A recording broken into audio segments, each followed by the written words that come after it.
we asked 5 business owners what it's really like to start a business.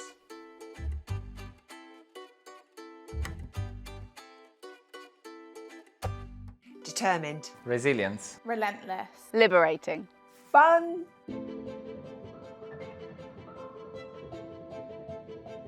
I heard about how a couple had created their own flower farm, growing flowers to create bouquets, and I thought, what a wonderful, humbling thing to be able to do.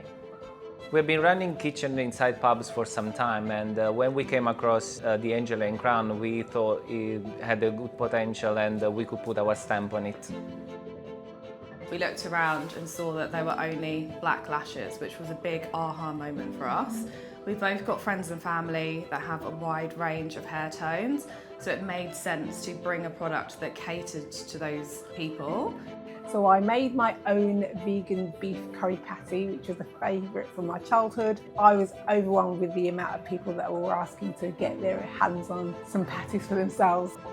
I just had a light bulb moment and I decided to go to college, get my qualifications and train to be a dog groomer.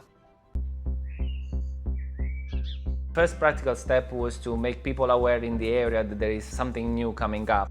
We decided to do market research and we went and found our target market and we asked them questions about if they've ever seen anything like this on the market before. Going to college and getting my qualifications so that I could trade as a dog groomer. So the first thing I did very early on in my business was to trademark the name, the Vegan Patty Lady. So I really focused on creating my name and my logo and my brand. I contacted a graphic designer to create a logo for me. Trust your own judgment, you're the expert, you've got your qualifications, and learn just to trust your instinct and run your own race.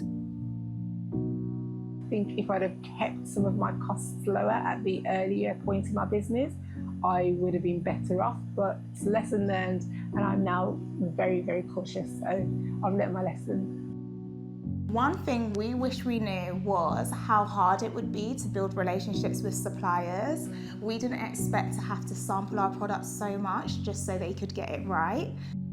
Things never go as planned, and unfortunately the start is always lower than you ever imagine.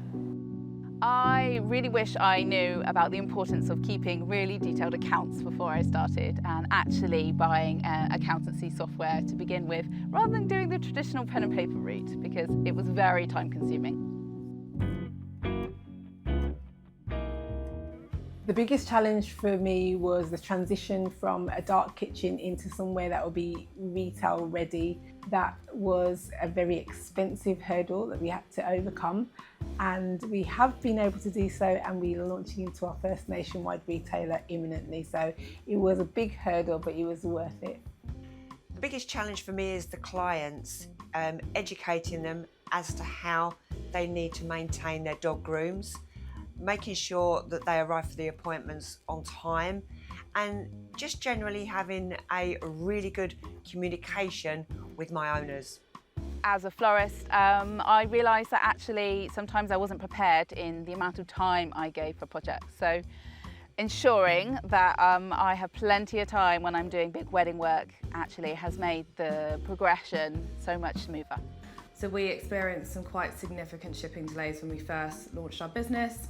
We now have a better understanding of the different shipping routes and shipping timings, so we're able to plan more effectively.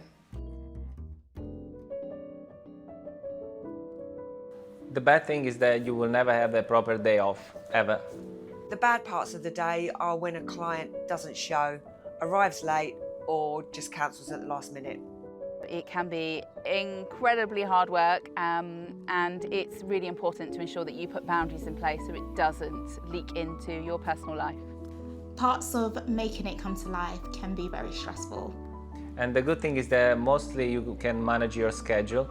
The good in running a business is when my client is really happy and the dog is really happy. I would say it's very exciting to see your product come to life. I think it's empowering. I think that's a positive because I have complete flexibility over what I do. So I would describe running a business as being on a roller coaster. It is exhilarating, it's exciting, but when you reach the top of those hills that you're about to go down, your stomach does go into your mouth, but it is worth it in the end and it is a lot of fun.